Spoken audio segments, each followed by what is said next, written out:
Hello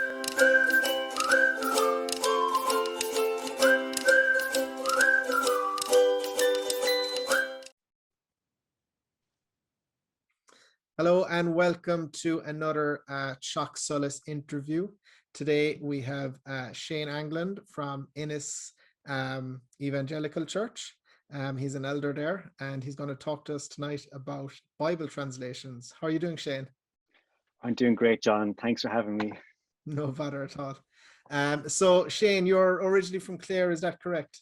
Yeah, I'm a Clare man. So I was born in County Clare, lived in Ennis for a good chunk of my life, and currently living in Newmarket and Fergus, just outside Ennis. Yep. Very good. And could you tell us maybe a bit of your life story, a bit of your testimony? Yeah, brilliant. So I was raised in a Bible believing Christian family, which is very, I think, unusual for the 1980s in the west of Ireland. But yeah, both my parents were people that had made a commitment to Christ in the 1970s. And so I was raised in that context. So I'd heard the gospel since I was a very young child and came to believe that message for myself. And at the age of 16, I chose to be baptized. And my life of discipleship and following Christ has continued on since then. And I've served, in overseas as a missionary. I've gone to Bible college, and I'm now currently, amongst other things, I'm an elder at Innis Evangelical Church, the church that I grew up with and was discipled myself as a young believer. Nice. I'm now part of the leadership team there, so bringing that work to the next generation here in County Clare.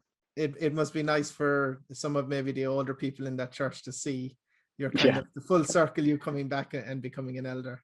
Yeah, we have some tremendous older believers in our church that have discipled me and modeled for me the Christian faith throughout my life, and so I definitely hold a lot of people there in very high regard. My parents being chief among them, they continue to be a great source of encouragement and example to me as a Christian. Yeah, that's very good to hear. And were you like through your Christian walk, were you very interested in the Bible and the history, like through, or was it just something in your later years, more recent, that you kind of got interested in it?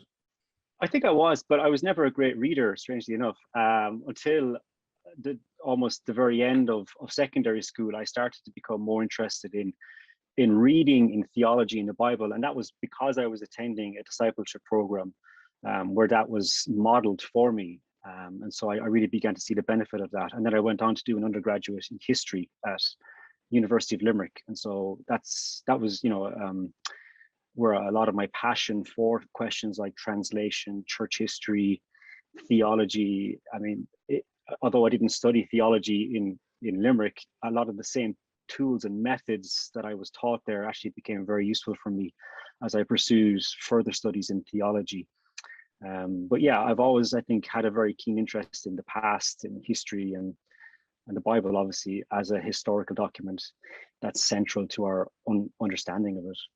Yeah, and that led you to the States then? Is it that you did some? Yeah, so after I did my bachelor's in history, I went abroad for 4 years. I went to Ukraine, where I served with a Christian youth organization over there. It's connected to IFES in Ireland. So it's SSCHA in Ukraine. So I was there for 4 years. And after that, I had a desire to go further in my studies in theology, having been working in church ministry. So I returned to Ireland with my wife, Katie, and we lived in Cork City for almost 4 years. And that's where I attended Calvary Cork with Mike Neglia. So I learned, an awful lot, tremendous amount of good teaching there. And I think I grew in my understanding of the faith. And at that time, then I decided to go to Bible college. So I went to Dallas, Texas for 4 years to do a THM. And so, yeah, that was great. And after Texas, I went back to County Clare to work with my home church here. And was that a good experience maybe for people watching here that would like to study the Bible further or study theology? Did you find that was a good experience going over to the States and going to a Bible college? Yeah, I did. I think I had already a very good understanding of the Bible because of the churches that I was attending and being discipled as a young person and a teenager. I already had a good grasp of the Bible, but there were certain sort of specialist areas that I really wanted to pursue, such as the languages, the Hebrew and the Greek. I wanted to learn more about church history, textual criticism, which studies the manuscripts of the Bible. And Dallas Seminary was one of those places that had an excellent program for those kind of specialist areas of study. And so I really benefit a lot from that. Those 4 years were tremendous for me, and the tools that I took and studied there, I'm using them daily, not only in my own personal study of the scriptures, but in the ministries that I'm involved in. They've really helped me an awful lot, definitely. That's great to hear. Often Christians get I guess a bad name for being kind of, I guess, brainwashed. A friend of mine years ago said we actually need a good brainwashing to get all the sin out of our brain.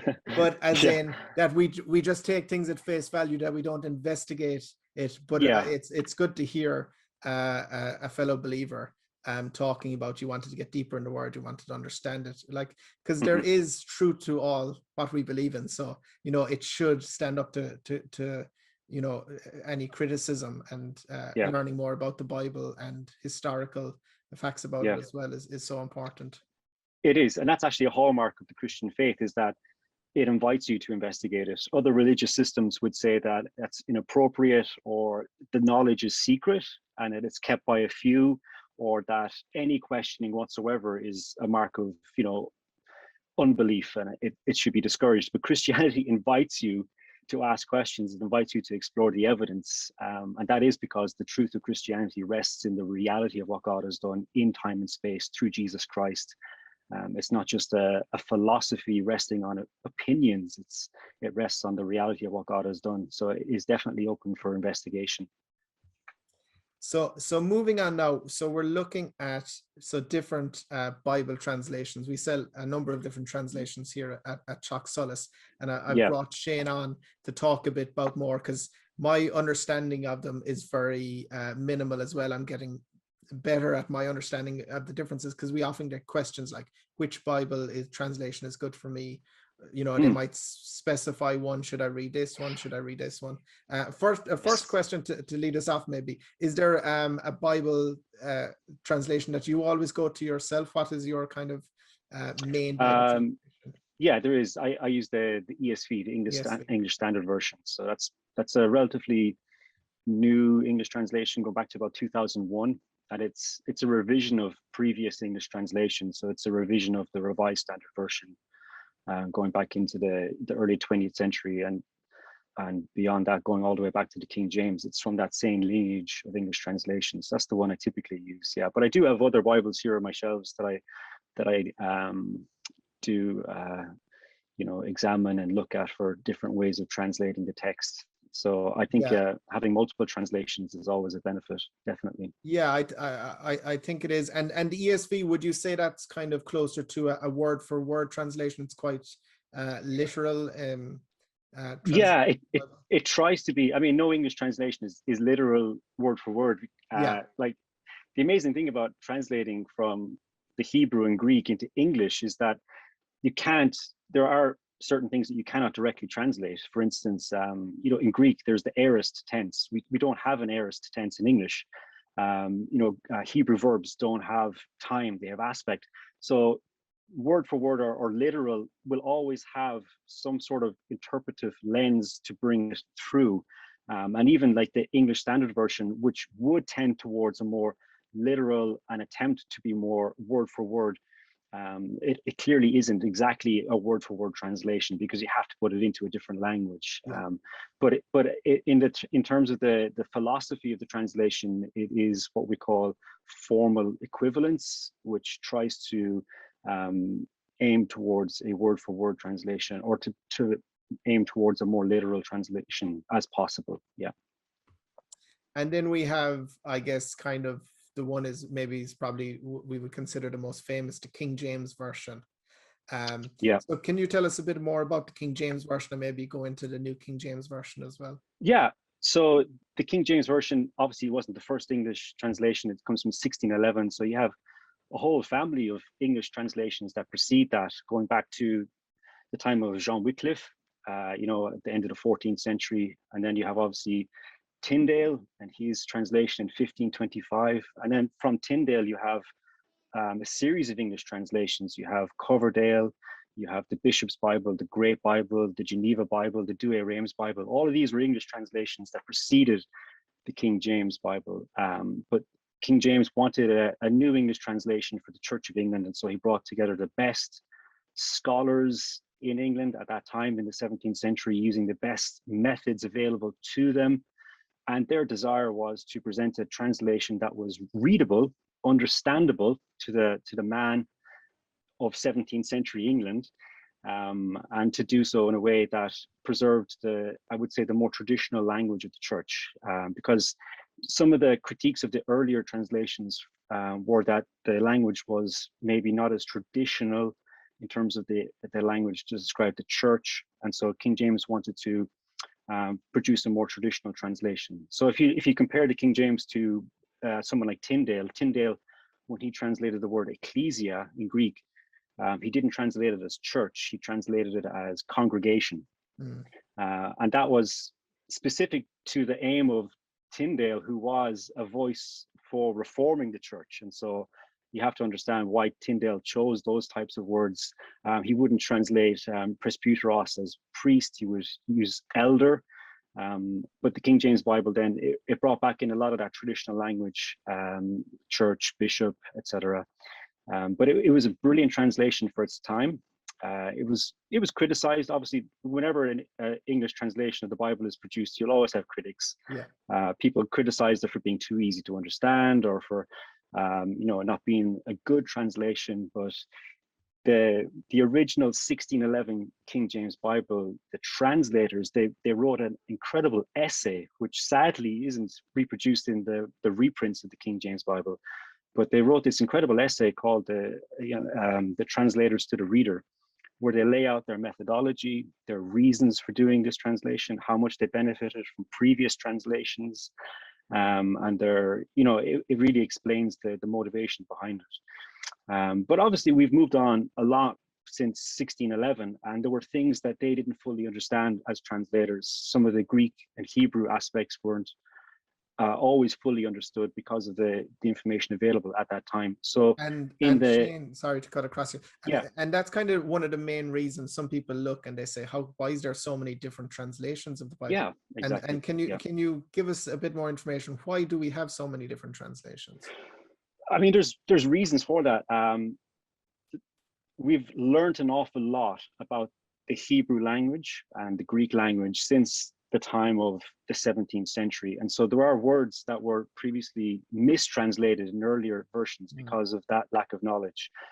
So in the King James Bible, you'll find unicorns. And that is a mistranslation of a Hebrew term that simply refers to an ox. But they were unsure how a lot of the birds and animals that appear in the Old Testament were very difficult for translators in the 17th century to understand. And so there were certain things that they didn't do entirely correctly. Yeah. And so since that time, we've discovered things like the Dead Sea Scrolls. We've discovered early papyri, early fragments of manuscripts going all the way back to the 2nd century. So these are evidences and materials that were simply not available back in the 17th century. And so that has influenced newer English translations that seek to better translate and to use an earlier text. And also then there are different philosophies of translations. Some English translations, like we said, the ESV tends to be more formally trying to go more word for word. And then you have translations like the Good News Bible or the New Living Translation that are very dynamic. Instead of word for word, they're more thought for thought. And so it's an entirely different translation philosophy, trying to make it easier to understand and trying to unpack the meanings of the words for a 21st century audience. And so all of those things impact why we have so many English translations. But the funny thing is, the same question was asked in the 4th century, why do we have so many Latin versions of the Bible? Okay, yeah.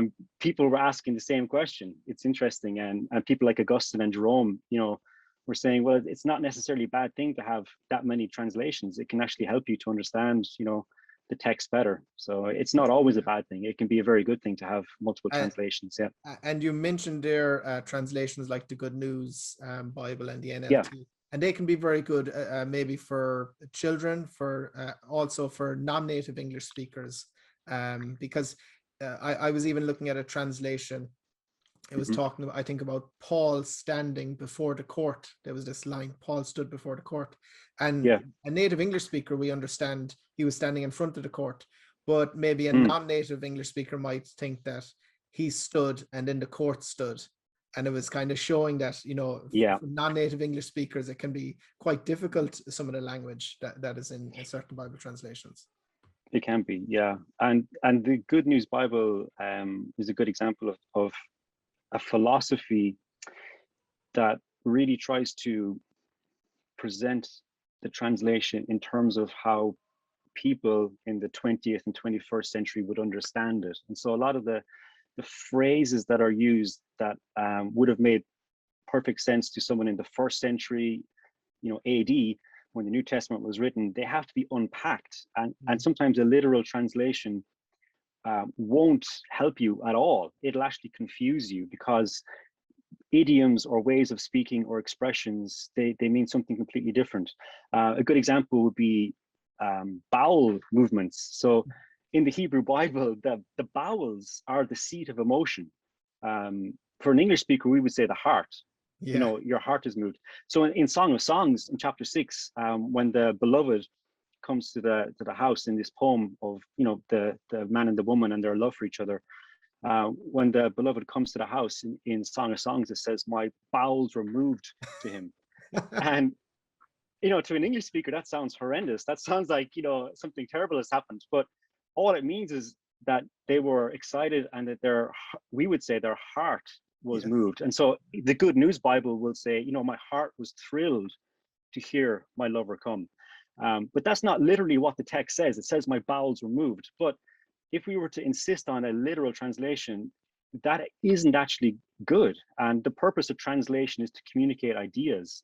And so if you were to insist on literally translating my bowels were moved, such as the original King James, that's how they translated it very literally, to a 21st century English reader, that doesn't make any sense. And so the really good job of the Good News Bible or the New Living Translation, these translations that tend to be more dynamic, is they unpack the words and try to put it in a way that a reader in the 21st century will grasp readily, without having to try to scratch your head and think, what does that even mean?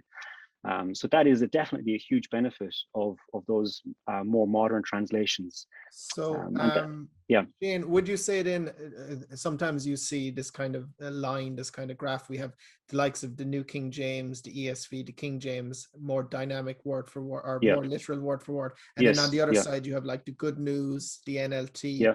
And then in the middle, would there be something like the NIV?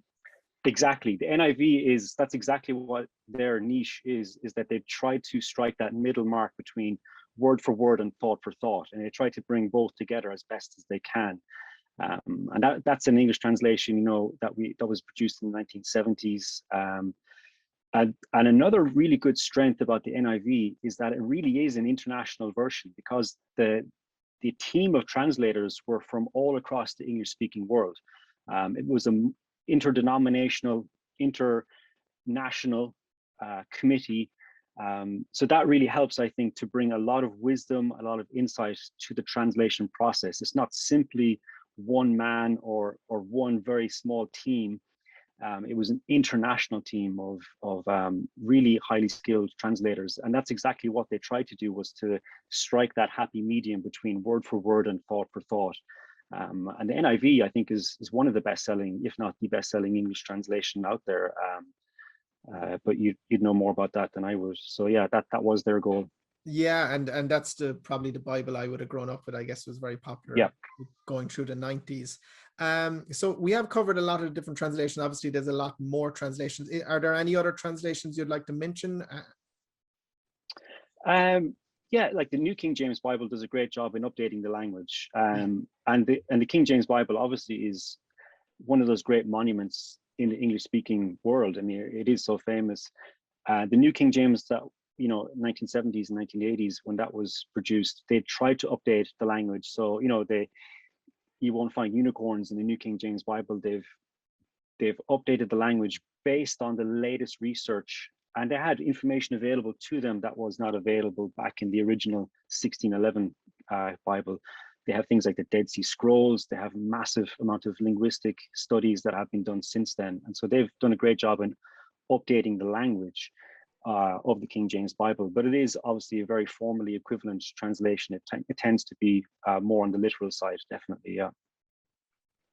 Cool. I've learned a lot myself this evening from talking to you, Shane, and we're always expanding our knowledge. So it's good to know about the different translations, and it's good to, especially maybe if you're preparing for a sermon or if you're really getting in depth into some passages, it's good to look at the different passages in different versions, because sometimes you'll see something and it'll kind of speak to you more from a different version.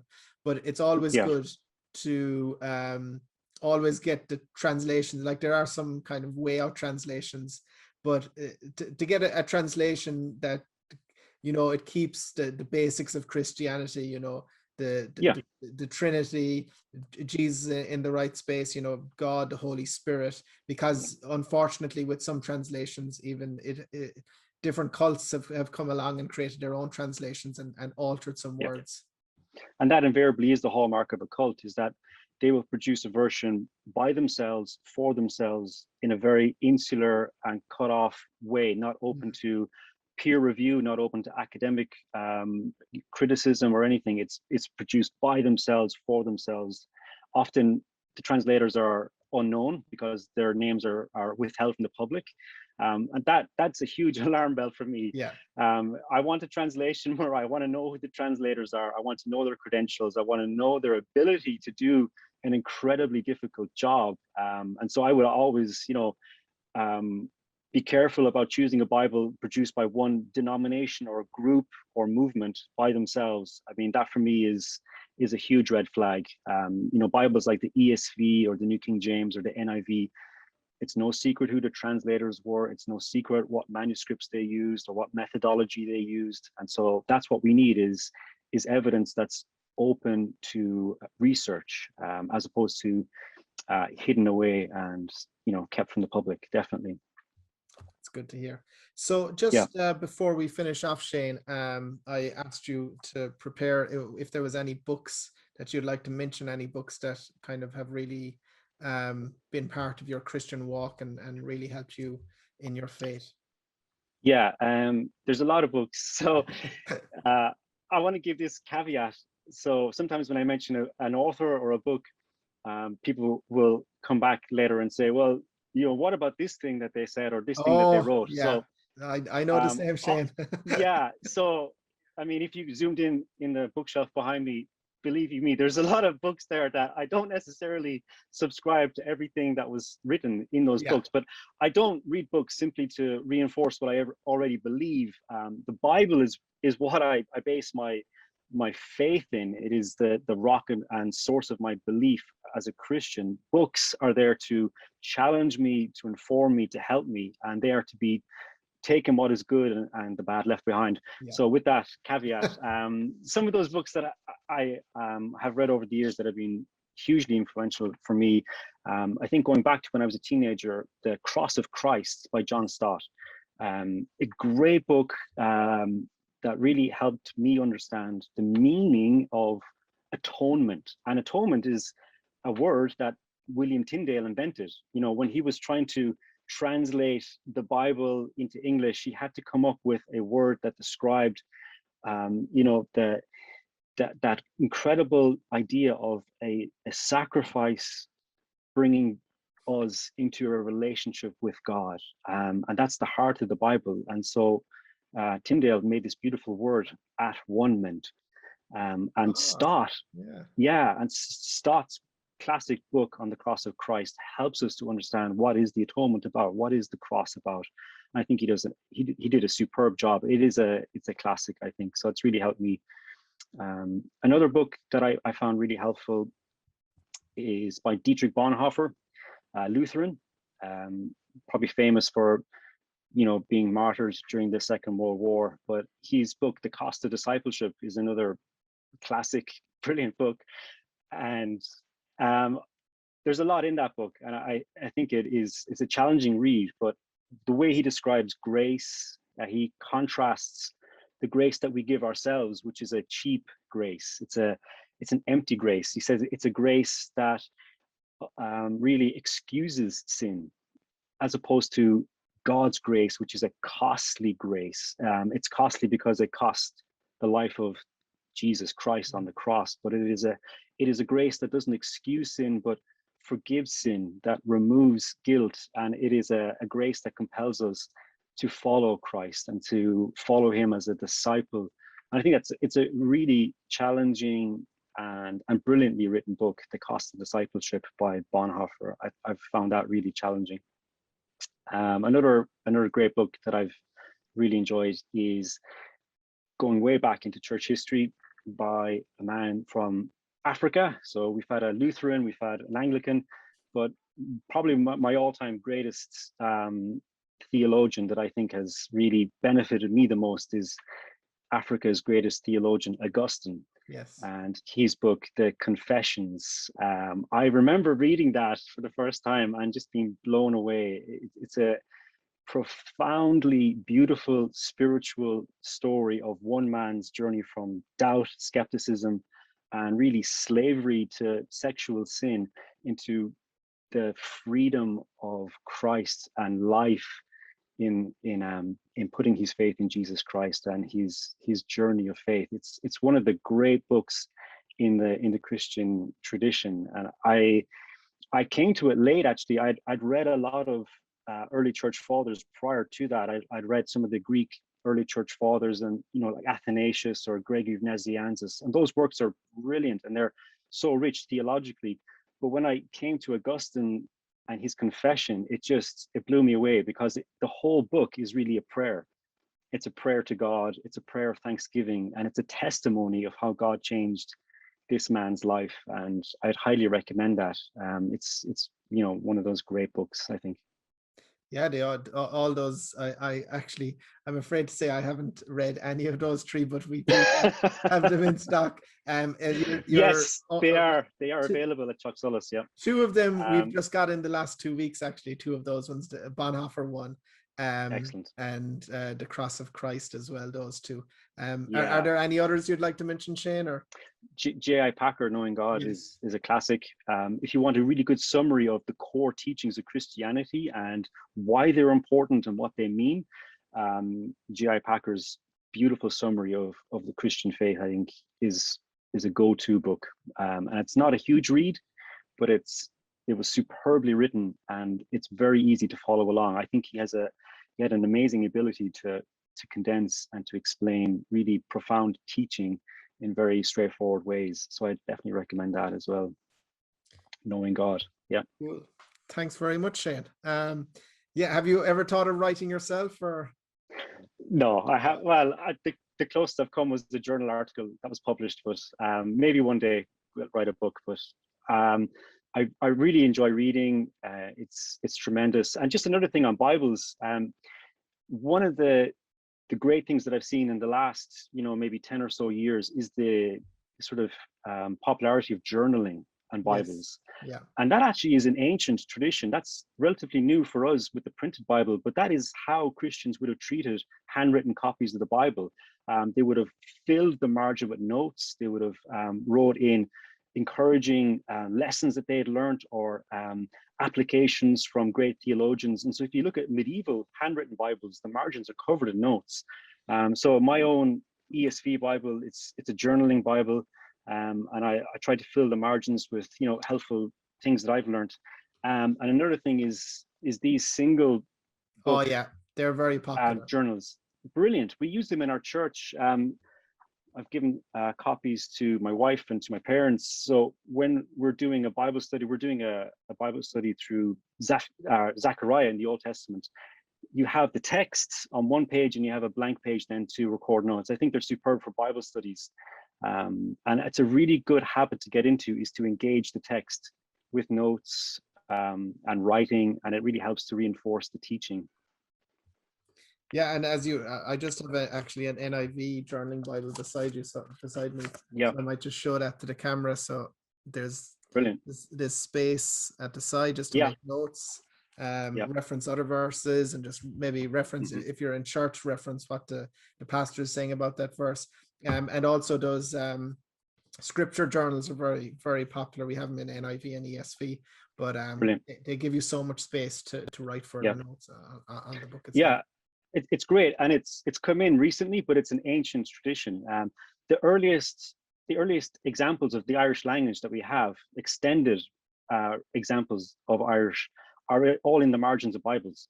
The Würzburg glosses is a copy of Paul's letters, and it's in Germany now, but the margins and even between the lines are full of Irish explanations to the text, because this is Wow. how early Irish Christians read the Bible. Is they took their stylus and they wrote helpful cross references, things that they had learned, translations of the Latin into Irish, to really help them understand the text. So I'm delighted that we're getting back into that, and Chuck Solas having those resources available, it's great. It can really help you in your study of the scripture, to get into that habit. Yeah, because some people, yes, we should revere the Bible, but some people, they want it pristine, that Yeah, it's not touched and highlighted, but it's the Bibles you see of different pastors I've seen, and there's highlighted things, there's things in the margin, sure. information, it's Yeah, full of extra life when yeah, we're commenting on the Bible and discussing it. absolutely. I think that's really important. Well, Shane, I just want to thank you for your time tonight, and I hope Thanks, John. everyone got some extra information, and we'll have the links to the Bibles that we mentioned, and also the links to the different books that Shane mentioned as well in the comments. If you want to like, share, make sure you subscribe, and send this video to any friends that would be interested as well. Thanks very much, Shane. Thanks, John. Appreciate it.